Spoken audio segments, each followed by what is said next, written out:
बीच में तो साथियों, जय हिंद सभी को। एक बार फिर से आपका स्वागत है आपके अपने ही चैनल में। तो डिस्कस करेंगे यहाँ पे नॉर्मलाइजेशन का फैक्टर किस तरह से काम करता है, नॉर्मलाइजेशन होता क्या है और कब ये अप्लाई होता है।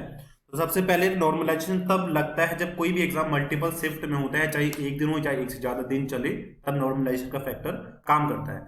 अभी आयोग ने अपनी वेबसाइट में संवाद में बोला भी था कि पशुधन प्रसादाधिकारी और जो एग्रीकल्चर वाला पेपर हुआ था उसमें भी नॉर्मलाइजेशन लगेगा और क्या फॉर्मूला होता है उसका, ये वाला फॉर्मूला उन्होंने अपनी वेबसाइट पे डाला था। इसको समझेंगे कि नॉर्मलाइजेशन किस तरह से काम करेगा और इजी हार्ड में क्या डिफरेंस होता है। ठीक है, देखो सबसे पहले नॉर्मलाइजेशन का फायदा सबसे पहले उन कैंडिडेट को ज्यादा होता है जिनकी एक्यूरेसी सही होती है। भले उन्होंने क्वेश्चन कम अटेम्प्ट किए हैं, लेकिन अगर उनकी एक्यूरेसी सही है, अच्छी है, तो सबसे ज्यादा जबरदस्त फायदा उन्हीं लोगों को होता है। ठीक है, मान लो किसी ने 100 में से सिर्फ 40 ही क्वेश्चन किए लेकिन 40 के 40 सही हैं, तो उसको ज्यादा फायदा होगा। मान लीजिए किसी ने 100 में से 50 क्वेश्चन सही किए हैं लेकिन उसमें से 10 क्वेश्चन गलत कर लिए, तो उसको घाटा होगा। ठीक है, तो नॉर्मलाइजेशन में सबसे अच्छा फायदा एक्यूरेसी वाले को ज्यादा होता है। समझते हैं बात को। मैं कोशिश करूंगी आपको बेहतर से बेहतर समझा पाऊं कि नॉर्मलाइजेशन किस तरह से काम करता है, क्या होता क्या है। तो जल्दी से जल्दी आप इस अगर आपके पास टाइम है तो आराम से देखो, नहीं है टाइम तो आप ×2 की स्पीड पे भी इस वीडियो को देख सकते हैं। ठीक है, देखो मान लो कोई एग्जाम है, जैसे कि यहाँ पे पशुधन प्रसादाधिकारी का एग्जाम है, उसको ले लेना। और उस एग्जाम में टोटल मान लो 24,000 कैंडिडेट के आसपास बैठे हैं, मान लेना। ठीक है, उस एग्जाम में टोटल 24,000 कैंडिडेट बैठे हैं और वो एग्जाम मान लो 3 शिफ्ट में हुआ है, फर्स्ट शिफ्ट, सेकंड शिफ्ट और थर्ड शिफ्ट में। तो कॉम्प्लिकेशन ना हो, चीजों को आसान बनाने के लिए मैं सिर्फ 2 शिफ्ट को ही कंसिडर कर रहा हूं ताकि चीजें बेहतर समझ में आए। मान लो 2 शिफ्ट में हम 2 शिफ्ट का कंपैरिजन कर रहे हैं। मान लो मैं एक पहली शिफ्ट है, ये सेकंड शिफ्ट है। मान लो पहली शिफ्ट का पेपर आसान आया, दूसरी शिफ्ट का पेपर मुश्किल आया, और पहली शिफ्ट में 8,000 बंदे बैठे हैं, दूसरी शिफ्ट में भी 8,000 बंदे बैठे हैं और तीसरी शिफ्ट में भी 8,000 है, तो टोटल 24,000 हो गए। ठीक, मान लो कि कोई व्यक्ति है, मान लो मैं हूं और मेरा नाम राम है। ठीक है, और मेरे मान लो मैं 60 क्वेश्चन, कितने, मैं 60 मार्क्स, मैं 60 क्वेश्चन सही करके लाया हूं। कितने क्वेश्चन, मैं 60 क्वेश्चन सही करके लाया हूं, मेरे 60 मार्क्स आ रहे हैं, आप ऐसा कह सकते हैं मोटा माटी।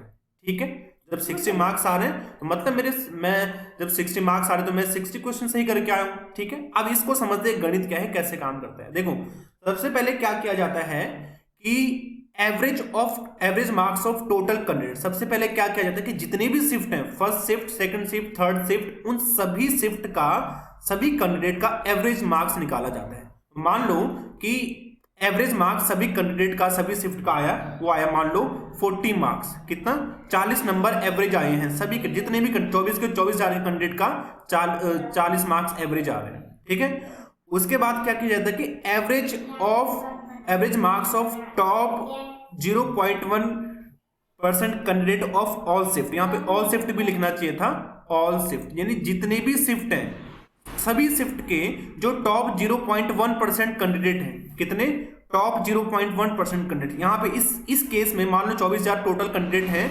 24,000 का 0.1% होता है कितना, 24 कैंडिडेट। मतलब 24 टॉप 24 कैंडिडेट का जो एवरेज है, एवरेज निकालना है, ध्यान रखना, उनका एवरेज मार्क्स निकालना है। तो मान लो उनके एवरेज मार्क्स आ रहे हैं कितने, 90 नंबर आ रहे हैं। उनके टॉप जो 24 कैंडिडेट हैं उनके 90 नंबर आ रहे हैं उनके एवरेज। ठीक है, एवरेज बता रहा हूं मैं। उसके बाद मान लो कि average of total candidate specific shift, यानी किसी स्पेसिफिक शिफ्ट में, यानी जिस शिफ्ट में राम बैठा था, तो राम पहली शिफ्ट में बैठ रहा है, तो जिस शिफ्ट में राम बैठा है उस शिफ्ट का एवरेज, टोटल कैंडिडेट का एवरेज। तो मान लो इस शिफ्ट में 8,000 है, तो 8,000 बंदों का जो एवरेज है वो मान लो उनका एवरेज है 50।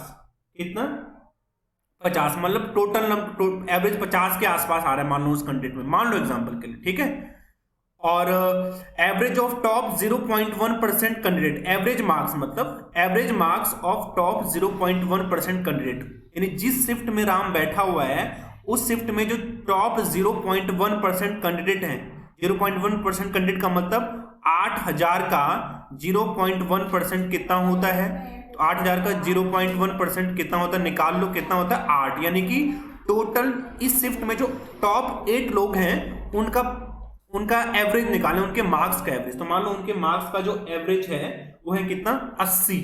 कितना है 80, ठीक है। यहाँ 0.1% कैंडिडेट का जो एवरेज आ रहा है वो कितना आ रहा है 80 आ रहा है। आप खत्म कहानी, बस यहीं पे हो गई, लफड़ा खत्म। अब सीधा सा क्वेश्चन है, सीधा सा फॉर्मूला उसमें लगाओ, ठीक है। ये है फॉर्मूला, देखो ये है नॉर्मलाइजेशन का फॉर्मूला। सिंपल है कि आपको ये फॉर्मूले में वैल्यू रखनी है और कुछ नहीं करना। सबसे पहले average of top 0.1% candidate all shift, यानी जितनी भी शिफ्ट हुई हैं उसमें जो टॉप 0.1% कैंडिडेट हैं उनके मार्क्स का एवरेज बताना है। उनके मार्क्स का एवरेज ये यहाँ पे देखो, ये है average marks of top 0.1% candidate, ये ऑल शिफ्ट का है। तो एवरेज मार्क्स कितना आ रहा है, एवरेज मार्क्स 90 आ रहा है। कितना आ रहा है 90, minus average of total candidates, average of total candidate all shift, यानी जितनी भी शिफ्ट हुई हैं उन सभी शिफ्ट में कैंडिडेट का एवरेज कितना है, तो कितना है 40 है। यानी सभी शिफ्ट के मार्क्स का एवरेज वो है 40, divided by average of top 0.1% candidate, यानी कि ऑफ स्पेसिफिक शिफ्ट भी लिखा हुआ है। यानी जिस शिफ्ट में राम बैठा था, जैसे कि यहां पे देखो राम किस शिफ्ट में बैठा था, मैं बताता हूं आपको, रुको हैं, सॉरी फॉर डिस्टर्बेंस। ये देखो राम किस शिफ्ट में बैठा है, यहां पे देखो average of top 0.1% candidate specific shift, यानी जिस शिफ्ट में राम बैठा है, राम पहली शिफ्ट में बैठा है, उस शिफ्ट के टॉप 0.1% कैंडिडेट का एवरेज कितना है। तो एवरेज कितना है इस शिफ्ट का 80 है।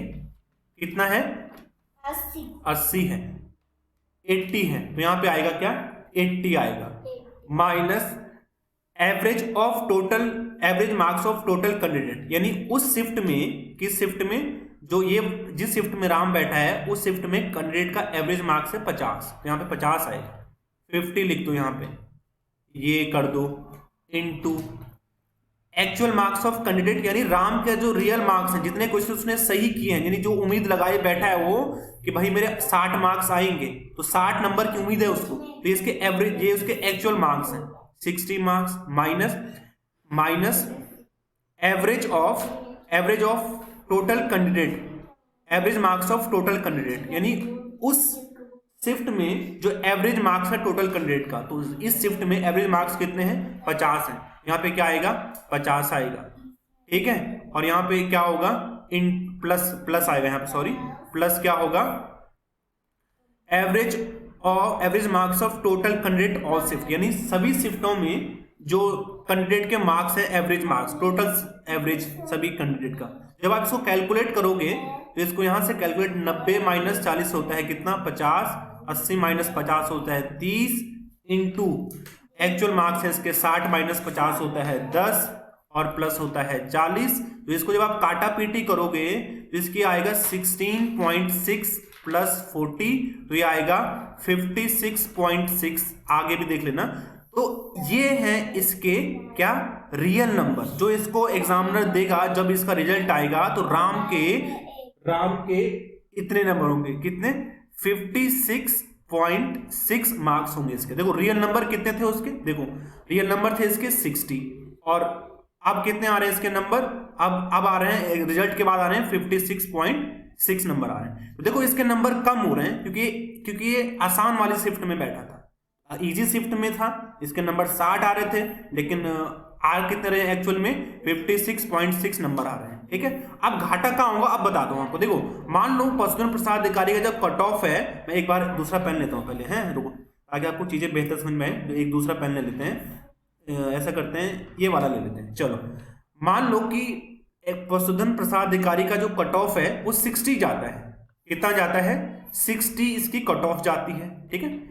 अब राम, देखो राम के रियल नंबर है कितने, राम के रियल नंबर है जो उसको रियल नंबर है उसके एक्चुअल नंबर है वो है इसके 56.66। अब कट ऑफ जा रही है 60, राम के ओरिजिनल नंबर थे कितने 60, ओरिजिनल नंबर थे 60, और उसको रिजल्ट के बाद नंबर मिल रहे हैं कितने 56.6। तो देखो ये इस कंडीशन में राम का जो है सिलेक्शन नहीं होगा।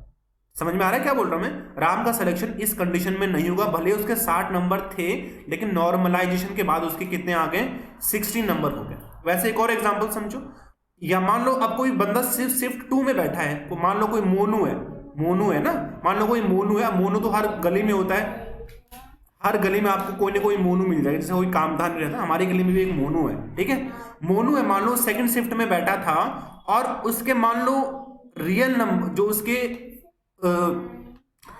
उसके रियल नंबर है, यानी जितने उसने क्वेश्चन अटेम्प्ट किए हैं, ठीक है, जो उसके रियल नंबर हैं वो मान लो उसके आ रहे हैं कितने, उसके आ रहे हैं मान लो कितने 58, उसके 58 मार्क्स हैं। तो जब आप उसके लिए ये नॉर्मलाइजेशन का फैक्टर काम करोगे, तो जैसे मोनू के, जैसे इसके किसके, तो मोनू के कुछ नंबर, जैसे उसके 4-5 नंबर बढ़ जाएंगे, हो सकता है उसके जो है 5 या 6 नंबर बढ़ेंगे, तो मान लो उसके 5 नंबर बढ़ जाएंगे, तो 58 उसके थे और नॉर्मलाइजेशन के बाद उसको 5 एक्स्ट्रा मिल गए, तो कितने हो गए 63 नंबर। तो यानी कि वो भी इस कट ऑफ में बाजी मार लेगा, और 58 नंबर उसके थे लेकिन उसको मिल गए 63, तो इस कंडीशन में उसका भी सिलेक्शन, वो भी सिलेक्शन ले लेगा।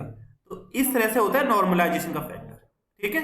तो इस तरह से आप समझ सकते हैं, दैट्स इट, और कुछ नहीं है, बहुत ही आसान चीजें हैं, बस बाकी कुछ खास नहीं है, यही है normalization. Thank you so much, God bless you.